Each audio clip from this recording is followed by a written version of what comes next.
361 பார்கள் தொடர்பாகவும் விளக்கம் அளிக்கிறதுக்கு ரணில் விக்ரமசிங்கே தயாராக இருக்கிறார். இனிவரும் காலங்களில் ரணில் விக்ரமசிங்கே இது தொடர்பான விளக்கத்தை அளிப்பார் என்ற பொருள்பட அவர்கள் கூறியிருக்கின்றார். வெளிநாடுகளில் இந்த கொண்டாடப்பட்ட மாவீரர் தினம் தொடர்பான காணொலிகள் தான் பதிவேற்றப்பட்டது, அதைத்தான் இவர்கள் பயந்தார்கள் என்ற கருத்துப்பட அவர்கள் சார்பாக இந்த கருத்து முன்வைக்கப்பட்டது. அப்ப இங்கே அனுட்டிக்கப்பட்ட காணொலிகள் தொடர்பாக யாருமே இந்த காணொலிகள் எடுக்க இல்லையா, நீங்கள் அவர்களை விசாரிக்க இல்லையா என்கின்ற பொருள்பட கேள்வி கேட்டிருக்கு. அப்ப இந்த கேள்விக்கு அரசு தரப்பில் இருந்து எந்த ஒரு பதிலுமே வழங்கப்பட இல்லை. 2009 இறுதி யுத்தம் தொடர்பான காணொலிகள் தொடர்பாக அது தொடர்பான ஆதாரங்களும் காணொலிகளும் தன்னிட்ட இருக்கு. அதனை அன்ரோமா அரசநாயக்க அவர்கள்ட்ட ஒப்படைக்கிறது தான் தயாராக இருப்பதாக அவர் கூறியிருக்கிறார். அன்ரோமா அரசநாயக்க அவர்கள் இந்த சமஷ்டி தொடர்பான தீர்வு தொடர்பாக புதிய அரசியலமைப்பு திட்டத்தில் இது தொடர்பாக தீர்மானிக்க முடியும் என்ற பொருள்பட கயத்ததாக சிறிதன் அவர்கள் கூறியிருக்கின்றார். படிப்படியாக இந்த அரசியல் கைதிகளை விடுவிப்போம் என்கின்ற பொருள்பட அன்ரோமா அரசநாயக்க அவர்கள் கூறியிருக்கின்றார். புதிதாக அரசியல் கைதிகளுக்கு பிணை வழங்கும் விடயம் ஒன்றை அவர் முன்மொழிஞ்சிருக்கிறாராம். அவ்வாறு பிணை வழங்குவதாயின் அவர்கள் போலீஸ் நிலையம் ஒன்றில் வாரத்திற்கு ஒரு முறை கையெழுத்திடக்கூடிய வகையிலான ஏற்பாடுகளை மேற்கொள்ள முடியுமா என பார்க்கலாம் என அவர் சொல்லியிருக்கிறார். சத்தியலிங்கம் அவர்கள் மாவீரர் துயிலும் இல்லங்களில் இருக்கிற இராணுவ முகாம்களை உடனடியாக அகற்ற வேண்டும் என்று அன்ரோமா அரசநாயக்க அவர்கள்ட்ட ஒரு கோரிக்கையை முன்வைச்சிருக்கிறார். இறந்த உறவுகள், யுத்தத்திலே இறந்த உறவுகள் புதைக்கப்பட்ட இடங்கள் இன்றும் சில இடங்களிலே இராணுவ முகாமாக இருக்கின்றது. உதாரணத்துக்கு நான் வாழுகின்ற வவுனியா மாவட்டத்திலே ஈச்சங்குளம் என்ற பிரதேசத்திலே ஒரு துயிலும் இல்லம் இருந்தது. அந்த துயிலும் இல்லத்திலே நூற்றுக்கணக்கான பிள்ளைகள்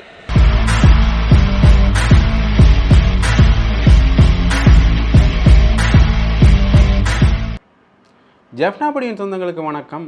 நேற்றைய தினம் பாராளுமன்றத்தில் பெரிதும் பேசுபொருளாக இருந்த விடயம் இந்த மதுபான சாலை அனுமதி பத்திரங்கள் தொடர்பான விடயங்களும் அதை ரணில் விக்ரமசிங்கே ஆட்சியில் சிபாரிசு செய்தாக்கின்ற பேரையும் பலிகிறோனும்.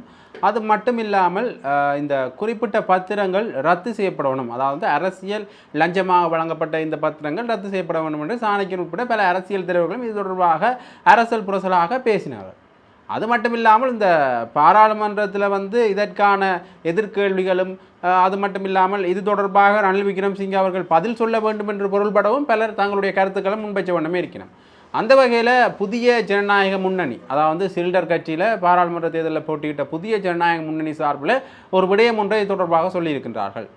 அதாவது இந்த 361 பார்கள் தொடர்பாகவும் விளக்கம் அளிக்கிறதுக்கு ரணில் விக்ரமசிங்கே தயாராக இருக்கிறார். இனிவரும் காலங்களில் ரணில் விக்ரமசிங்கே இது தொடர்பான விளக்கத்தை அளிப்பார் என்ற பொருள்பட அவர்கள் கூறியிருக்கின்றார். அந்த வகையில் இந்த பார் சம்பந்தப்பட்ட விடயங்களில் முன்னை நாள் ஜனாதிபதிகளிலேயே அதிகம் பேசப்படுறவர் ரணில் விக்ரமசிங்கே தான். ஆக இந்த விடயத்தில் ரணில் விக்ரமசிங்கே எந்த எடுக்க போகிறார் என்றதை நாங்கள் பொறுத்திருந்தான் பார்க்கணும். இது உண்மையிலே ஒரு பெரிய ஒரு விடயமாகவே ஆராயப்படுகின்றது. அது மட்டும் இல்லாமல் இதில் இட்டை வரைக்குமே ரணில் விக்ரமசிங்கே அவர்கள் இந்த பார் அதாவது மதுபான சாலை அனுமதி பத்திரங்கள் தொடர்பாக இனிமேல் வாய் திறக்கல. இப்போ அவர் இனி என்ன சொல்ல போகிறார் என்றதான் ஒரு கேள்வியாக இருக்கின்றது. ஆகவே இது ஒரு பெரிய பேசுபொருளான விடயமாகவே இருக்கின்றது. அடுத்ததாக இந்த மாவீரர் தினம் நிறைவடைந்த பிறகும் பாராளுமன்றத்திலேயும் சரி, நீதிமன்றங்களிலேயும் சரி, பொது இடங்கள்லேயும் சரி இந்த மாவீரர் தினம் தொடர்பான விடயங்கள் பேசப்பட்ட வண்ணமே இருக்கின்றன. ஏற்கனவே முன்னரும் நாங்கள் கடந்த காணொலிகளில் சொல்லியிருப்போம், இந்த மாவீரர் தினத்தில் கைது செய்யப்பட்டவர்கள் என்ற எண்ணிக்கையில் பெரிதும் கைது செய்யப்பட்டவர்கள் சிங்களவர்களாகத்தான் இருந்தார்கள். இதில் தமிழர்கள் தொடர்பாக, அதாவது இந்த வருடம் நடந்த மாவீரர் தினம் தொடர்பாக இடம்பெற்ற கைதுகளில் தமிழர் ஒருவர் தான் கைது செய்யப்பட்டிருக்கிறார்.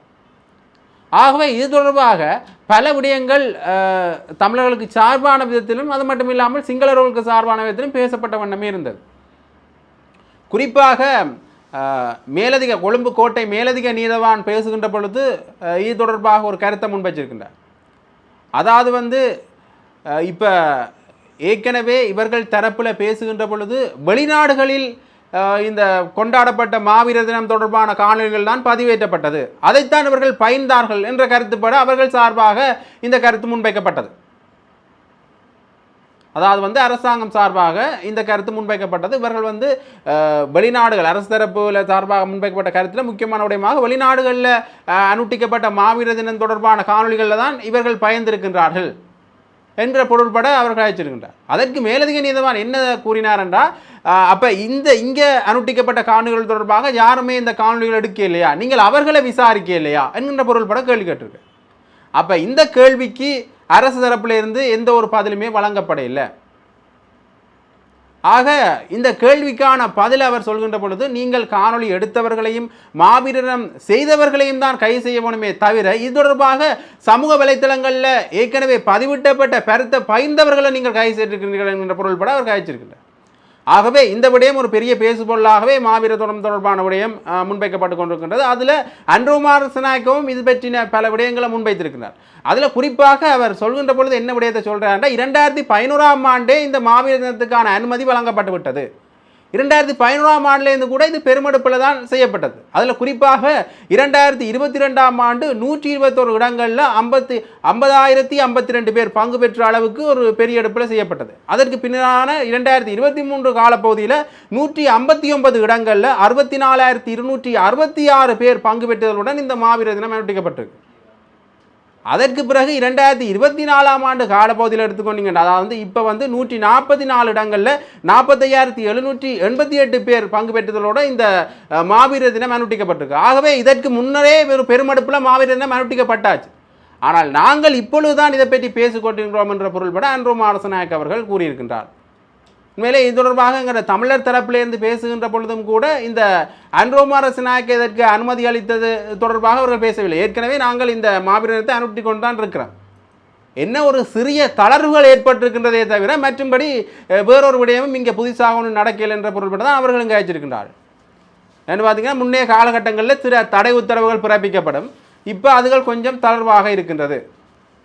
ஆகவே இப்படியாக மாவீரன் தினம் தொடர்பாகவும் ஒரு பெரிய பேசு பொருளான விடயங்கள்லாம் இற்றை வரைக்குமே பேசப்பட்டு கொண்ட வண்ணமே இருக்கின்றது. உண்மையிலேயே இந்த மாவீர தினம் ஒரு முக்கியமான பேசு பொருளாக இருக்கின்ற அதே நேரத்தில் அதில் அது சம்பந்தமான இந்த கைதுகளும் இப்போ ஒரு பேசு பொருளாக மாறி இருக்குது. அடுத்ததாக 2009 இறுதி யுத்தம் தொடர்பான காணொளிகள் தொடர்பாக கனடாவினுடைய அரசியல் ஆய்வாளர் நேரு குணரட்னம் அவர்கள் ஒரு தகவலை முன்வச்சிருக்கிறார். அது தொடர்பான ஆதாரங்களும் காணொளிகளும் தன்னிட்ட இருக்கு.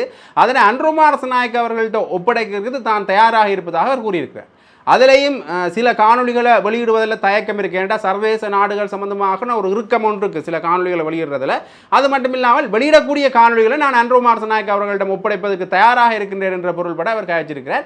இருந்தாலும் கூட இந்த தேசிய மக்கள் சக்தி அரசாங்கம் இந்த யுத்த குற்றங்கள் தொடர்பாக விசாரிப்பதில் ஒரு பின்னடைவையும் ஒரு தயக்கத்தையும் தான் காட்டிக் கொண்டிருக்கு. அவர்களுமே இந்த சர்வதேச விசாரணையை புறக்கணிக்கிற ஒரு சூழ்நிலையில் தான் தங்களோட கருத்துக்களை முன்வைச்சு கொண்டிருக்கணும். அவர்கள் இந்த விடயத்திற்கு என்ன மாதிரியான பதிலை சொல்ல போயினோம் என்றது மிச்ச வரைக்குமே தெரியல.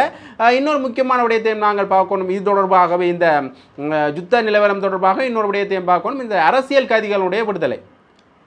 தமிழ் தேசிய மக்கள் முன்னணியுடைய தலைவர் கஜேந்திரகுமார் பொன்னம்பலம் அவர்கள் ஐநாவினுடைய வதிவிட பிரதிநிதியோட பேசுகின்ற பொழுது அவரிடம் ஒரு கோரிக்கை முன்வைச்சிருக்கிறார். இந்த 10 அரசியல் கைதிகளையும் விடுவிக்க தொடர்பாக நீங்கள் பேச வேண்டும் என்று அவரும் அதை ஒப்புக்கொண்டு அன்ரோமார் சினாயக்கனுடைய இது தொடர்பாக நான் பேசுவதற்கு தயாராக இருக்கின்றேன் என்ற பொருள்பட அவர் கைச்சிருக்கார். இது வளமையாகவே இந்த வதிவிட பிரதிநிதிகள் வருகின்ற பொழுது இந்த யுத்த குற்றங்கள் தொடர்பாகவும் அரசியல் கைதிகள் விடுதலை தொடர்பாகவும் பேசப்படுறது ஒரு வளமையான விடயமாகவே இருக்கின்றது. அடுத்ததாக இன்னொரு முக்கியமான விடயம் பார்த்தீங்கன்னா, அன்ரோமார் சினாயக்கனோட இந்த தமிழரசு கட்சியினுடைய 8 உறுப்பினர்களும் தங்களுடைய சந்திப்பை மேற்கொண்டிருந்தவர்கள். அவர்களோட பேசுகின்ற பொழுது சில விடயங்களை அவரும் குறிப்பிட்டிருந்தார்.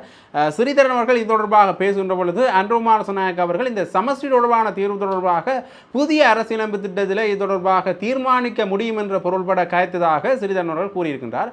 அதுவும் குறிப்பாக இந்த சமஷ்டி தொடர்பாக இன்னுமே இந்த அன்ரோமார் சினாயக்கனுடைய தலைமையில் எந்த ஒரு முடிவுகளும் எட்டப்படையில்லை.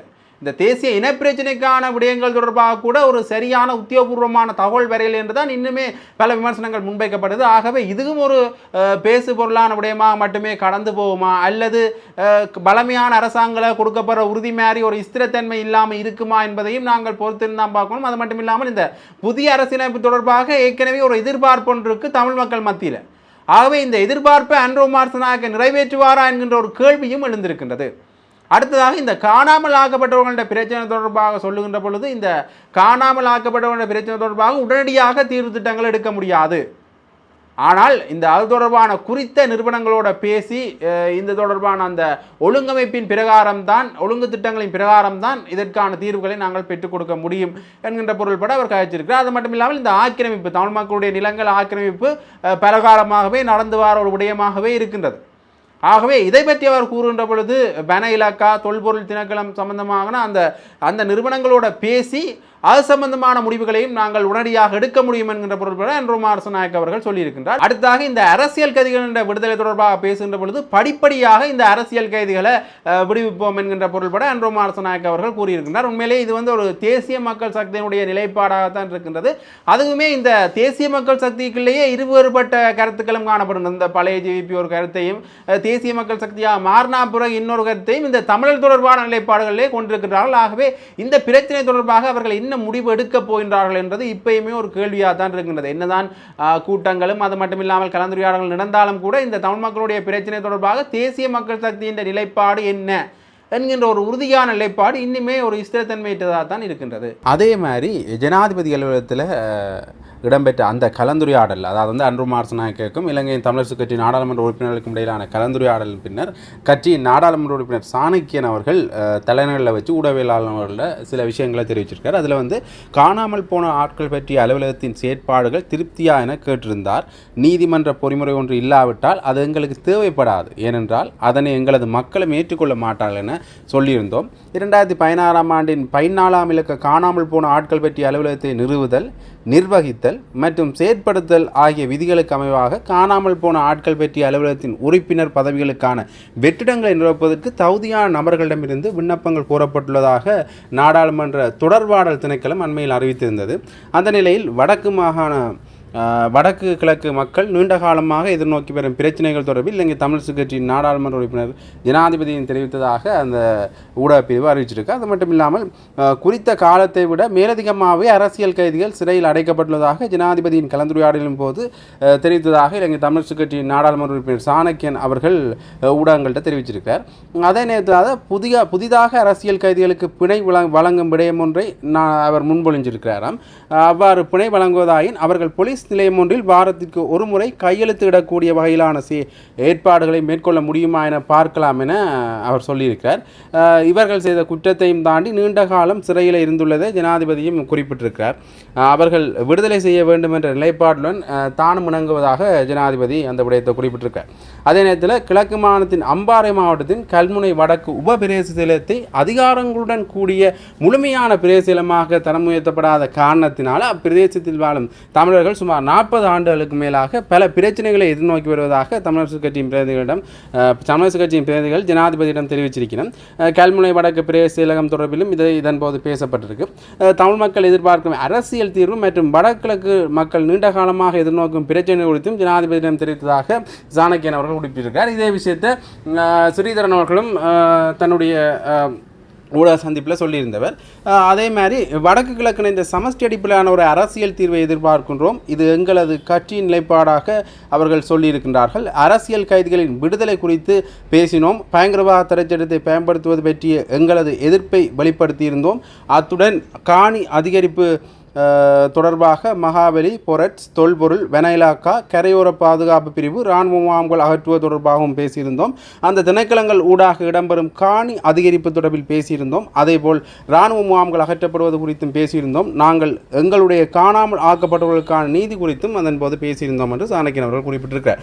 அதே நேரத்தில் அரசியல் தீர்வு தொடர்பில் தமிழ் மக்கள் பிரதிநிதிகள் முன்வைத்துள்ள நிலைப்பாட்டை புதிய அரசியலமைப்பு தயாரிக்கும் போது ஆராய முடியும் என ஜனாதிபதி தெரிவித்ததாக சாணக்கியன் தெரிவித்திருக்கார். இதே விடயத்தை தான் ஸ்ரீதரன் அவர்களும் தெரிவிச்சிருந்தார். அந்த வகையில் இன்னொரு முக்கியமான விடயத்தையும் பார்க்கணும் என்று பார்த்தீங்கன்னா, பாராளுமன்றத்தில் தமிழரசுக் கட்சியினுடைய பாராளுமன்ற உறுப்பினரும் செயலாளருமான சத்தியலிங்கம் அவர்கள் மாவீரர் துயிலும் இல்லங்களில் இருக்கிற இராணுவ முகாம்களை உடனடியாக அகற்ற வேண்டும் என்று அன்ரோ மாரசநாயக்க அவர்கள்ட்ட ஒரு கோரிக்கையை முன்வைச்சிருக்கிறார். அது தொடர்பான காணொலியையும் நான் இதோடு நினைக்கிறேன், பார்த்துக்கொள்ளுங்க. இந்த இலங்கையினுடைய 10வது பாராளுமன்றத்திலே ஒரு மக்கள் பிரதிநிதியாக பேசுவதற்கு சந்தர்ப்பம் தந்த இலங்கை தமிழரசுக் கட்சிக்கு வாக்களித்த வடகிழக்கு மாகாணத்திலே வாழுகின்ற அனைவருக்கும் முதல்கண் நான் நன்றியினை தெரிவித்துக் கொள்கிறேன். அதிலும் குறிப்பாக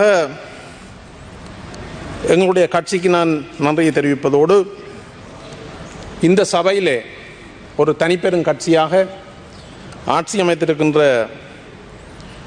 தேசிய மக்கள் சக்திக்கு என்னுடைய பாராட்டுக்களை முதல் தெரிவித்துக் கொள்கிறேன்.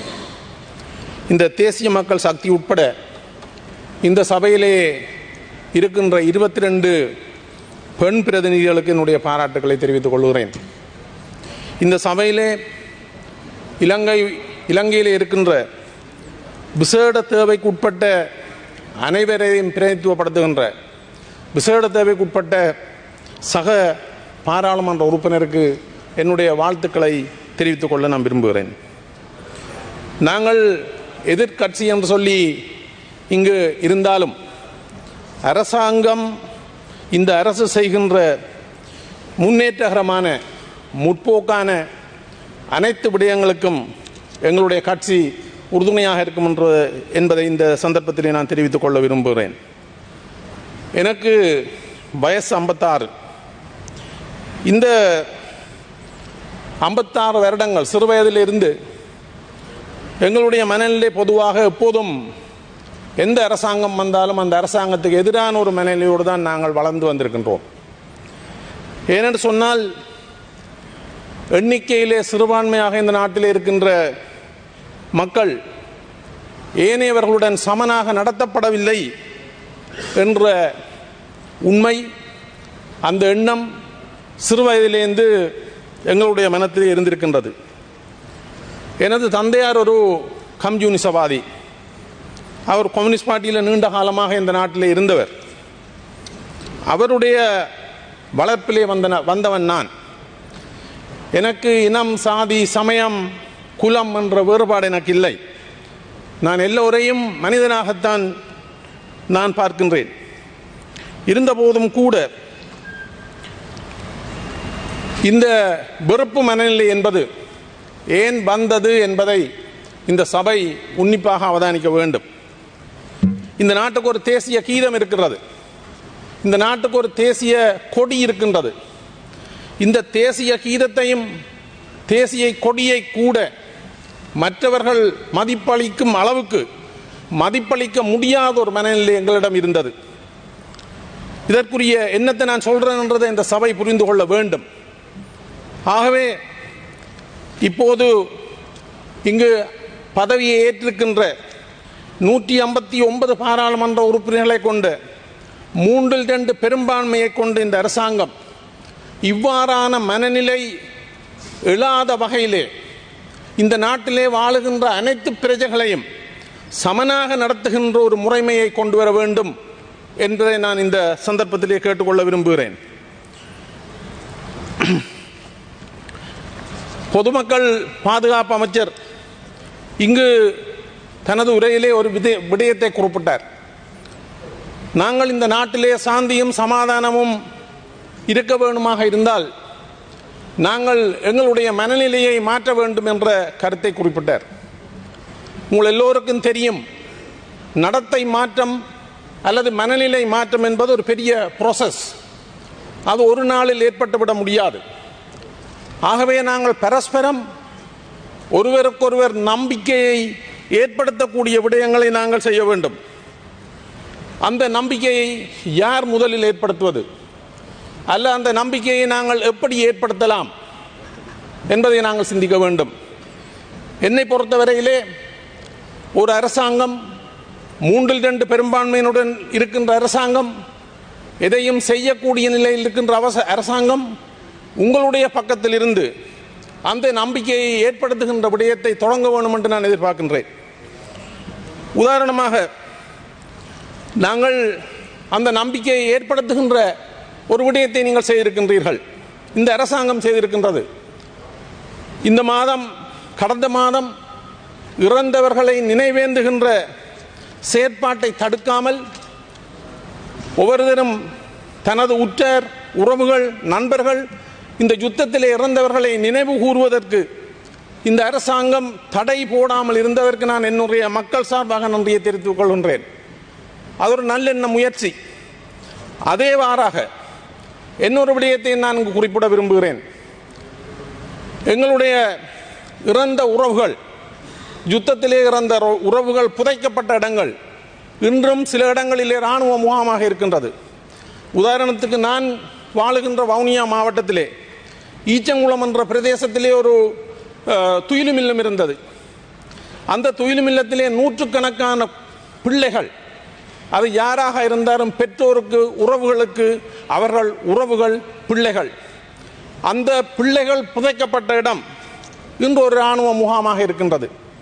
அந்த இடத்திலே போய் வருடத்துக்கு ஒருக்கா தன்னுடைய பிள்ளைகளை, சகோதரங்களை, உறவுகளை நினைவு கூறக்கூடிய வகையிலே ஒரு ஏற்பாடு வேண்டும்.